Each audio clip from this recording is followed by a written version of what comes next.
Ada beberapa pertanyaan ke saya mengenai indikator. Salah satunya yaitu adalah, Mas, gimana sih cara memilih indikator yang tepat? Well, indikator itu sebenarnya punya fungsinya masing-masing. Karena nggak mungkin dong, ada banyak sekali indikator yang fungsinya itu sama. Kan nggak mungkin. Nah, jadi apa saja sih fungsi dari indikator itu? Mari kita bahas di video kali ini. Let's check it out!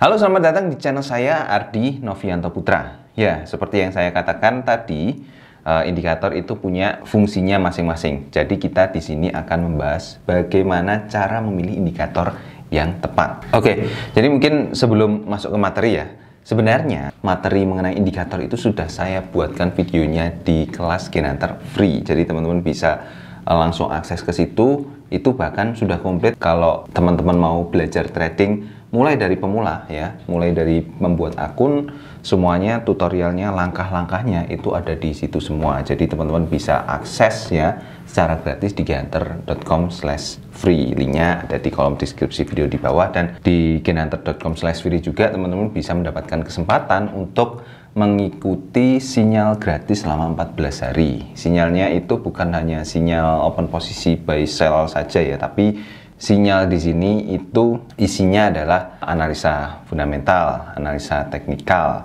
terus sinyalnya juga ya. Di dalam analisa fundamental dan teknikalnya ini juga itu komplit ya, karena kita bisa tahu mengapa marketnya itu bergerak. Selain itu juga ada peringatan-peringatan juga, dan dipantau juga ketika sinyalnya itu kena, dan kalau sinyalnya itu profit atau loss atau kena stop loss itu juga dipantau juga. Jadi teman-teman bisa ngerasa bahwa transaksinya itu benar-benar dibimbing. So, buat teman-teman yang nggak mau ketinggalan dengan pergerakan market, silahkan teman-teman bisa bergabung di gainhunter.com/free.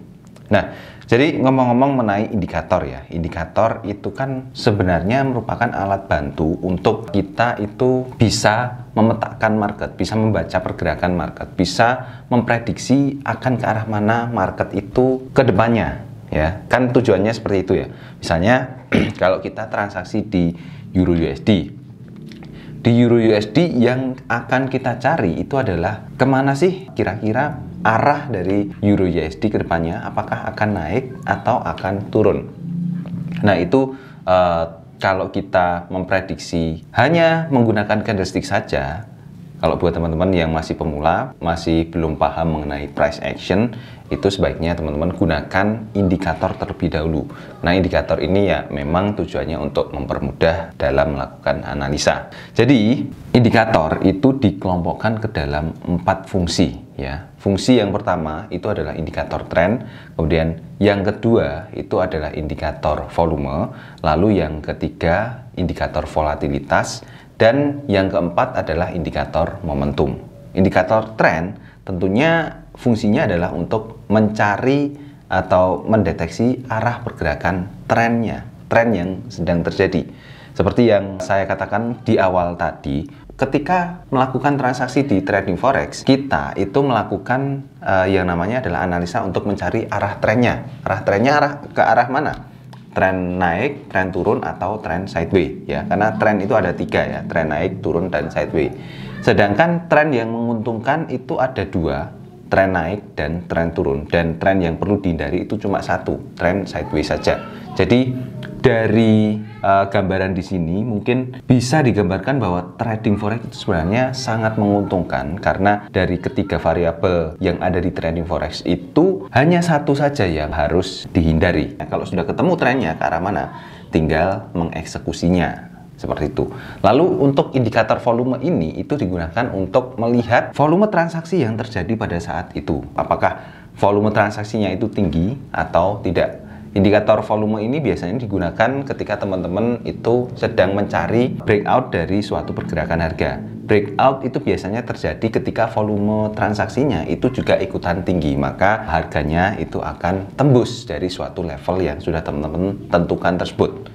Nah, lalu yang ketiga ya, yang ketiga itu adalah indikator volatilitas. Volatilitas itu kan tinggi rendahnya pergerakan harga pada saat itu. Nah, dengan menggunakan indikator volatilitas ini, teman-teman bisa tahu apakah market saat itu sedang tinggi pergerakannya atau market itu sedang rendah. Ya, kalau sedang rendah volumenya, artinya teman-teman bisa menunggu atau bisa wait and see. Karena kan kalau kita transaksi, kalau marketnya sepi atau pergerakannya rendah, artinya kan volatilitasnya kan kecil. Nah, di situ kita tidak bisa atau kita akan kesulitan untuk mencari keuntungan di situ. Tapi kalau volatilitasnya tinggi, ya kita bisa mendapatkan keuntungan yang cukup besar di situ, karena volatilitas itu merupakan pergerakan harga di mana dia pindah dari satu harga ke level harga yang lainnya, dan itulah yang kita cari-cari selama kita melakukan transaksi di trading forex. Nah, lalu kemudian untuk indikator yang keempat itu adalah indikator momentum. Nah, kalau indikator momentum ini fungsinya seperti ini, teman-teman.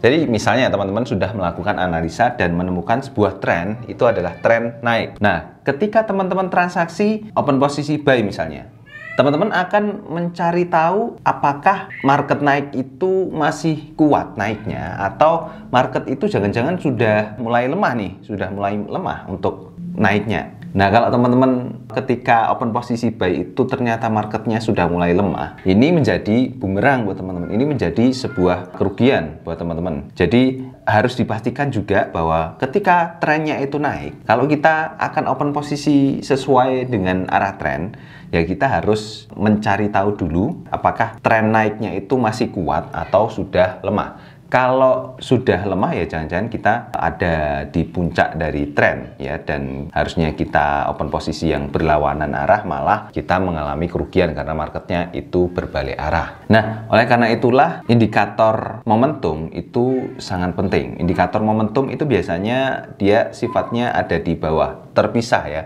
dengan chartnya, sehingga untuk penggambaran mengenai kekuatan trennya itu bisa lebih optimal dengan posisi indikator yang terpisah dengan chart utamanya. Nah, untuk contoh-contoh dari masing-masing indikator ya, untuk indikator tren itu contohnya adalah moving average ya. Moving average ini dia merata-ratakan pergerakan harga. Jadi moving average ini itu dia mengikuti pergerakan harga untuk arah pergerakan indikatornya. Kemudian untuk indikator volume, ya tentunya namanya juga indikator volume ya. Jadi teman-teman bisa pasang langsung indikator volume. Kemudian untuk indikator volatilitas, contohnya itu adalah Bollinger Band ya. Jadi kalau Bollinger Band itu sangat unik juga. Ketika volatilitasnya itu rendah, maka ketiga garis indikator Bollinger Band itu akan bergerak saling berdekatan.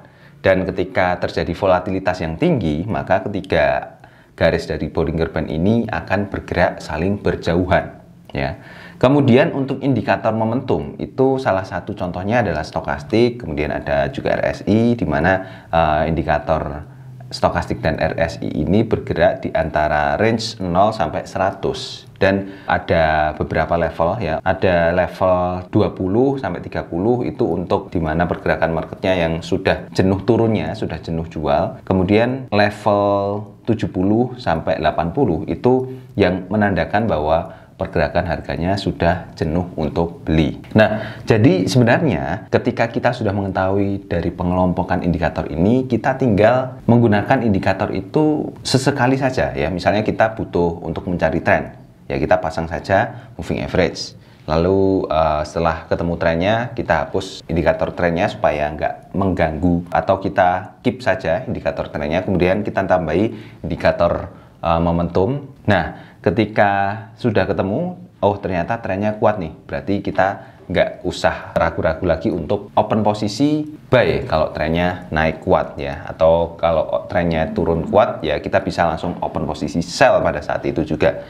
Nah, jadi kira-kira seperti itu teman-teman cara untuk memilih indikator yang tepat, sesuaikan dengan fungsi dari indikator masing-masing. Dan kalau teman-teman pengen lebih detailnya, teman-teman bisa lihat di kelas Gain Hunter free ya. Silakan teman-teman klik, linknya ada di kolom deskripsi video di bawah ini. Oke, gitu saja teman-teman, semoga bermanfaat videonya. Sampai ketemu di video selanjutnya, bye bye.